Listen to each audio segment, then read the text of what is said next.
I'll never forget the way they all looked at me, like I was the problem, like I was some kind of burden they were finally free of.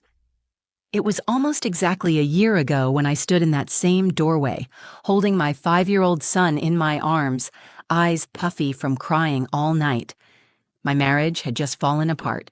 My husband, Tyler, had walked out, and his mother, Evelyn, was celebrating it. Yes, celebrating.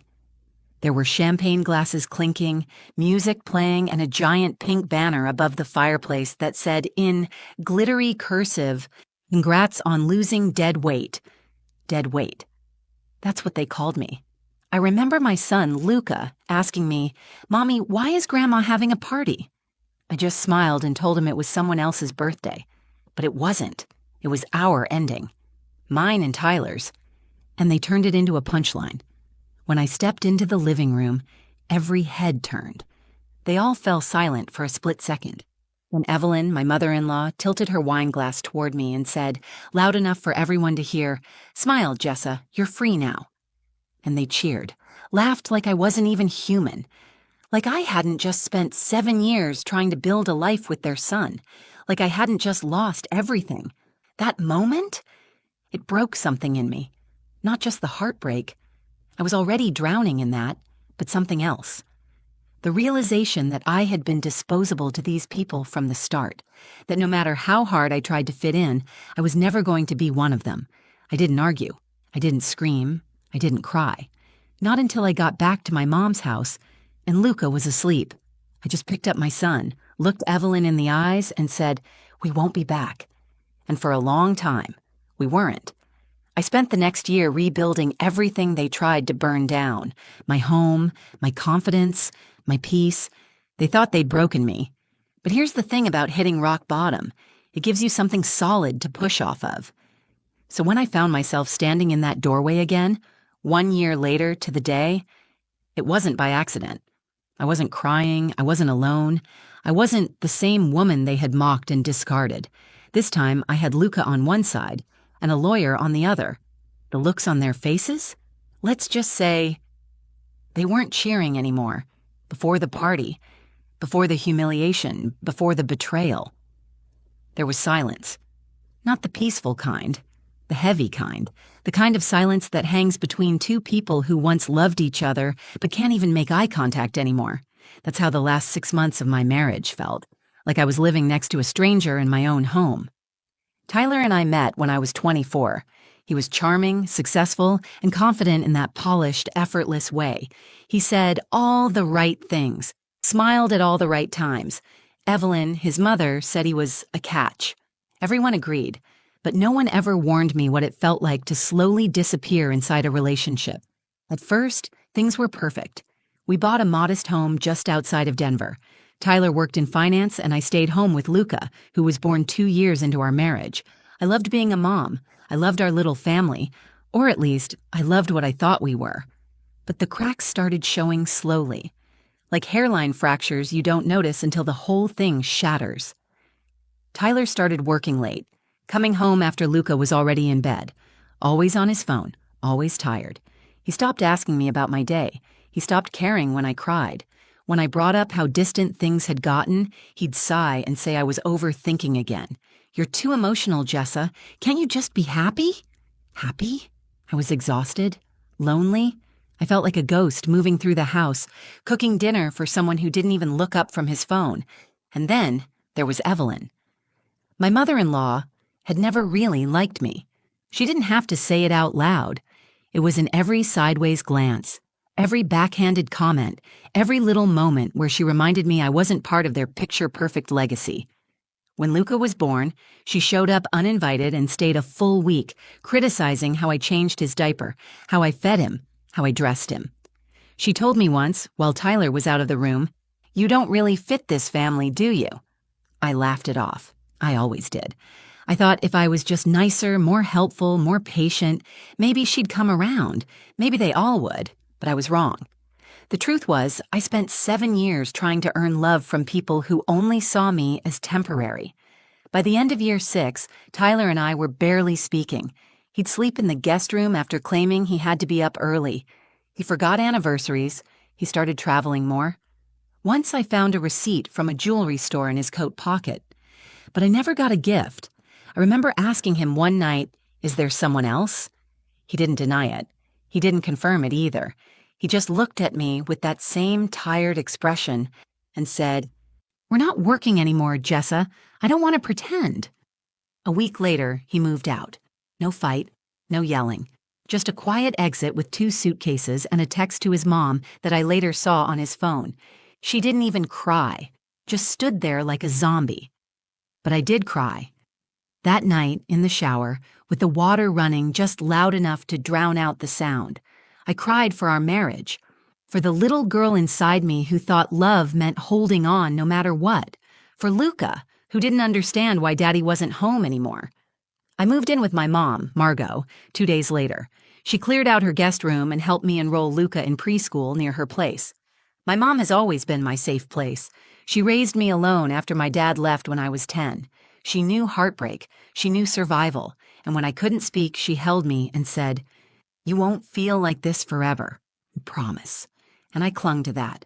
I wish I could say Tyler was civil afterward, that he showed up for Luca, but he didn't. He missed visits, blamed work, and Evelyn? She took his side completely. She told everyone I gave up on the marriage, that I was emotionally unstable, that Tyler had escaped. I didn't know it at the time, but she was planning a party, a divorce party. And when I walked into that living room to pick up my son the following month and saw them all laughing under that pink glitter banner, I realized they weren't just celebrating the end of my marriage, they were celebrating the end of me, or so they thought. I wish I could tell you the worst part of my divorce was the day Tyler left. It wasn't. It was what came after. It was finding out that while I was piecing together a new life for Luca and me, still numb from the shock, they were celebrating. A few weeks after Tyler moved out, I got a call from a friend of his cousin, someone I barely knew but who'd always been kind. Her voice was quiet, cautious. "Jessa, I'm not sure if you know, but Evelyn threw a party, a divorce party, last night." At first, I thought I misheard her. I asked her to repeat it. There was a cake, champagne. Tyler was there with a new woman. The cake said, "Congrats on losing dead weight." "I'm sorry. I just thought you should know." I don't remember what I said back. I think I hung up without even thanking her. I sat on my mom's porch, phone in hand, fingers shaking. My stomach turned to ice. My ears rang. It wasn't just betrayal. It was mockery. I had just spent the last month trying to survive. Sleepless nights, uncontrollable crying, trying to help my son understand why Daddy didn't come home anymore.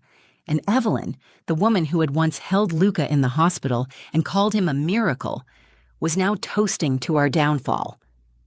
The next weekend was Tyler's turn with Luca.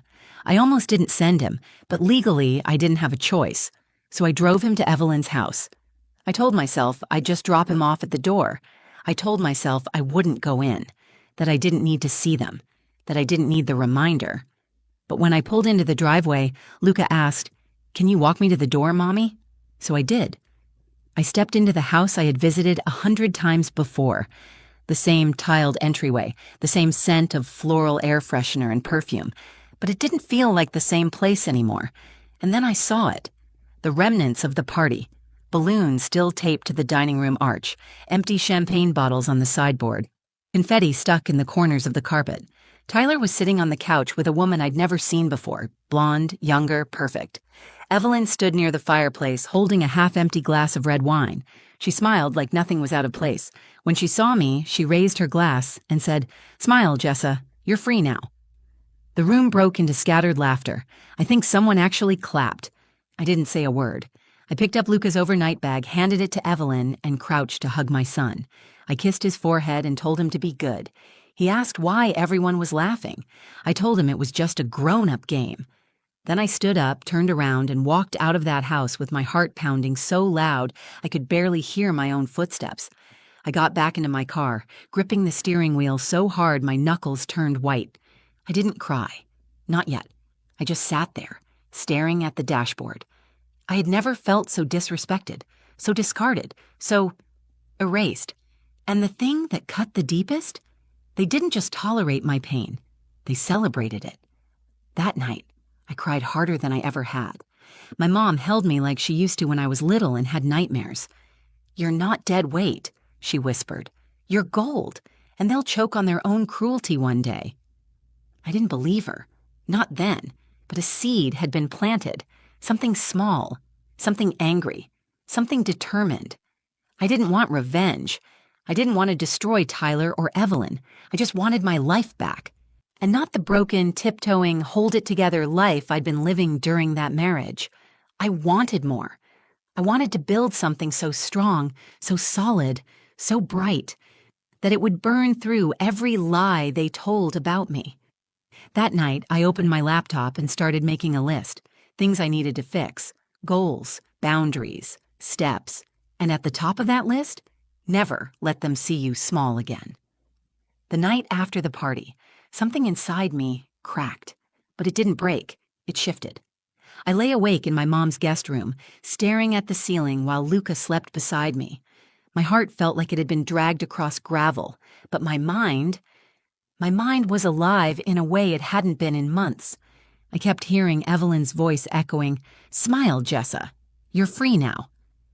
It was supposed to sting, and it did, but it also made me realize something. I was free.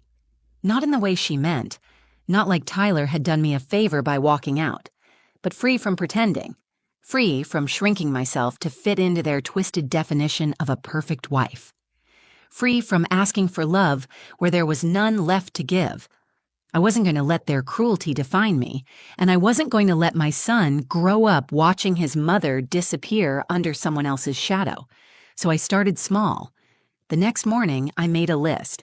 Not just a get your life together checklist. I'd tried that before. This was different. This list was about reclaiming everything they tried to take from me. I titled it, Rebuild.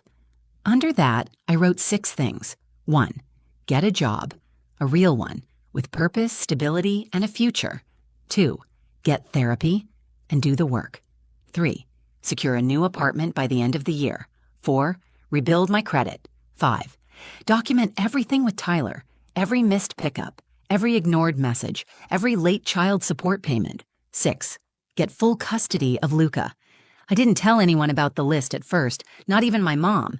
It was just mine, my own quiet declaration of war against the version of myself they wanted me to be. Within 2 weeks, I landed a remote content coordinator position with a wellness startup. It didn't pay much at first, but it was flexible, and it was mine. It felt like planting my first flag. Then I found a therapist, Rachel, a tough, no-nonsense woman in her 40s who didn't let me hide behind polite smiles. "You've been emotionally gaslit for years," she said during our first session. "You were trained to believe your feelings were too much. They're not. You were just surrounded by people who didn't want to deal with them." I cried. Then I thanked her. Therapy changed everything. It didn't make the pain go away, but it gave it shape, gave me words, tools. And when I felt like unraveling, I could finally see where the threads led. Luca, too, began to thrive. With the emotional chaos behind us, he laughed more, slept better. I signed him up for karate classes. We had Friday pancake nights. It wasn't perfect, but it was peaceful. And then something unexpected happened. I reconnected with Darren Brooks. Darren and I went to high school together. We hadn't spoken in years, but he'd reached out after seeing one of my job posts on LinkedIn. "Hey, Jessa, I saw your name and thought of you. Hope everything's good." We started chatting, then coffee, then lunch. Then it became regular, a slow burn, nothing forced. He listened, not just nodded, really listened. He was kind, steady, and smart, a family law attorney, ironically. He never pushed, never played games. And when I told him about everything, the party, the banner, the humiliation, he didn't offer empty comfort. He just said, "They underestimated the wrong woman." That line stuck with me. As months passed, Darren helped me quietly gather documentation. Missed child support payments, texts from Tyler canceling last-minute visits, the messages where Evelyn criticized my parenting.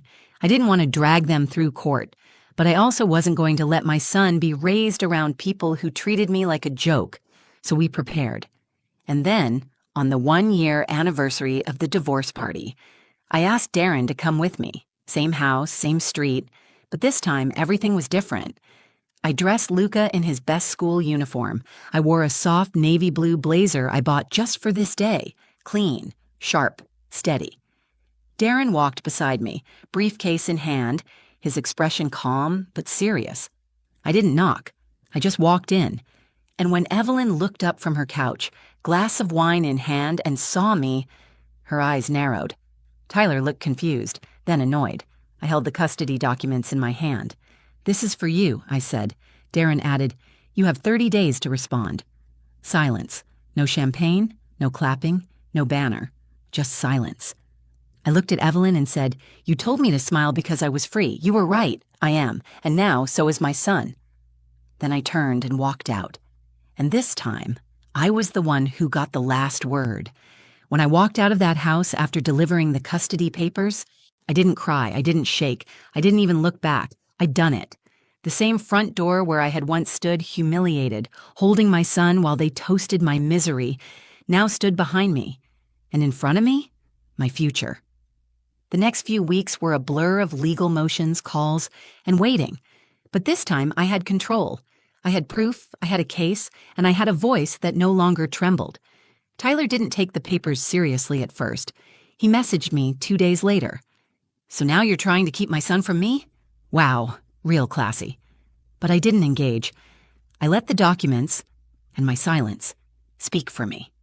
He missed the first court deadline, then showed up to mediation late and unprepared. Darren sat beside me through it all, calm and firm. Evelyn didn't come. She didn't dare. The judge looked over our file. Months of missed child support, inconsistent visits, and texts that showed Tyler brushing off parental responsibility like it was a weekend hobby. I'd kept everything. Dates, screenshots, even receipts for Luca's medical appointments Tyler never attended. When the judge asked Tyler why he hadn't been more consistent, he shrugged and said, "I've been busy. Work's been demanding."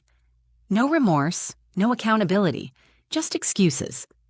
Meanwhile, I laid everything on the table, not with tears, not with bitterness, but with clarity. "I'm not trying to keep Luca from his father," I told the judge. "I'm trying to protect my son from growing up thinking that emotional neglect is normal. I want him to have stability, that's all." It wasn't just what I said, it was how I stood. I wasn't the woman they once called dead weight.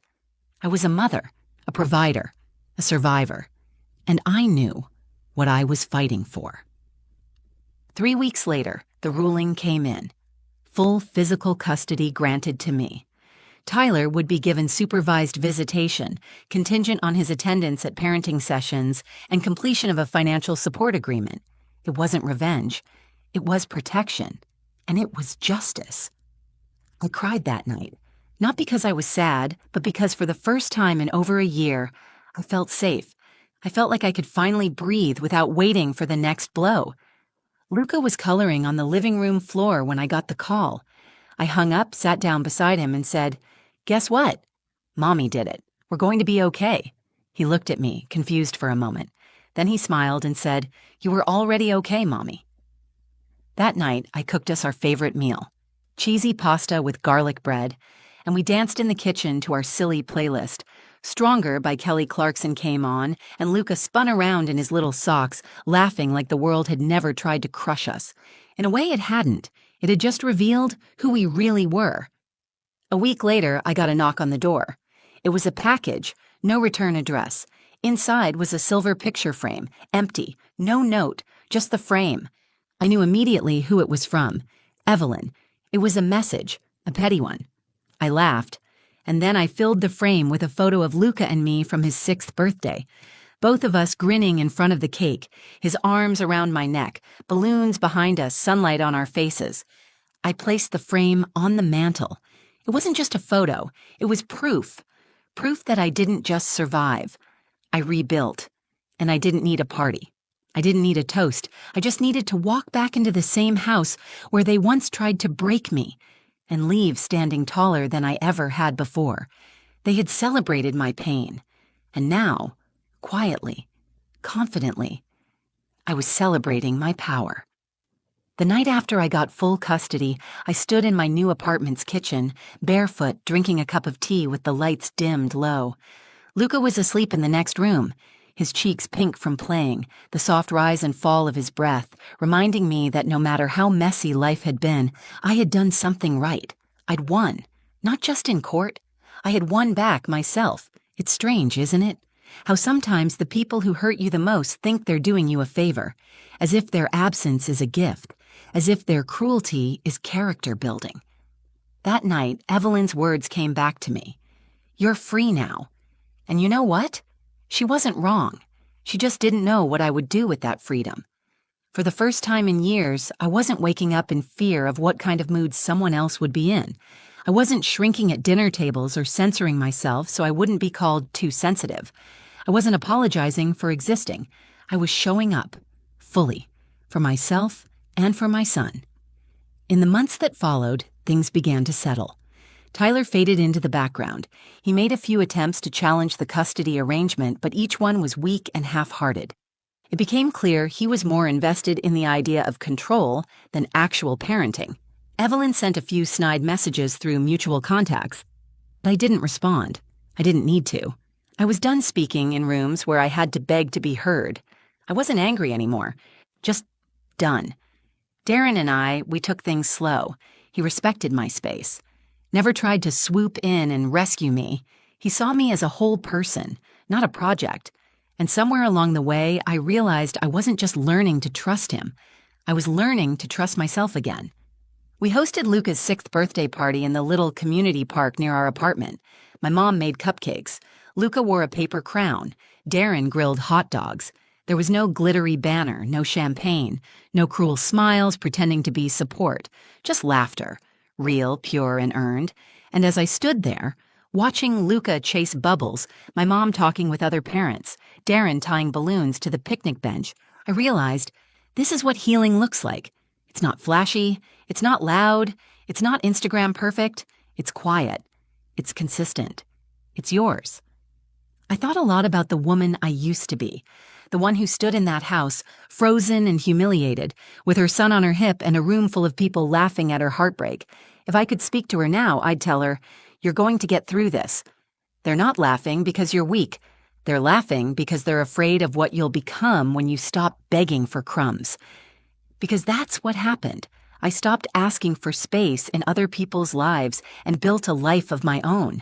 And here's the thing I've learned. Sometimes the people who betray you the deepest are the ones who teach you the most.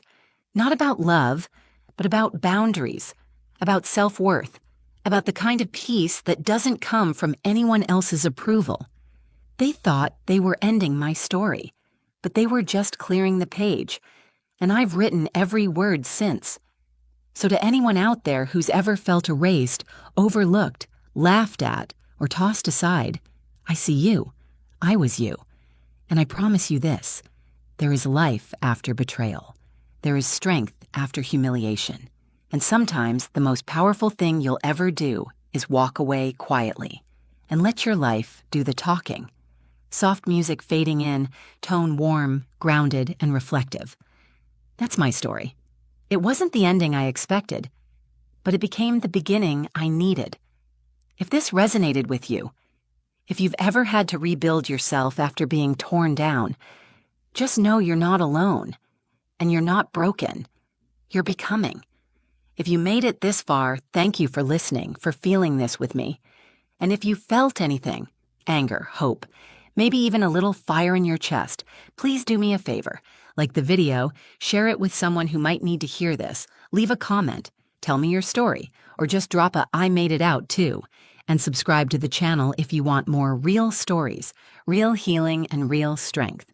Until next time, take care of yourself. You matter more than they ever let you believe.